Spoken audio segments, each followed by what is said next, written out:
Biz Peygamber Sevdaları platformu olarak Yunus kardeşimize teşekkür ediyoruz.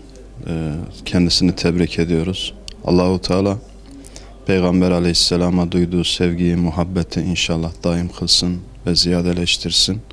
Rabbim hepimizi onun yolunda inşallah bir ömür boyu yaşamayı nasip etsin inşallah.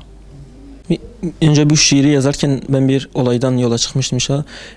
Peygamber Efendimizle Hazreti Ebubekir hicret sırasında yolda girerken Hazreti Ebubekir Peygamber Efendimizin etrafında durmadan dolanıp duruyordu. Peygamber Efendimiz soruyor, ey Ebubekir neden böylesin?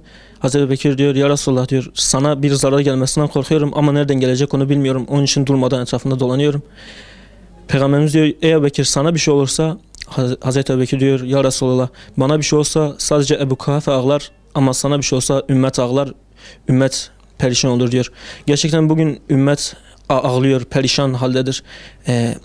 Onu yaşamamız gerekir. Onu en çok anlamamız gereken bu çağda Peygamber Sevdalıları platformu gerçekten onu hatırlatan, onu yaşatma adına bir şeyler yapan etkinliklere imza atıyor. Allah onlardan razı olsun. Bize de bu fırsatı sağladıkları için teşekkür ediyoruz.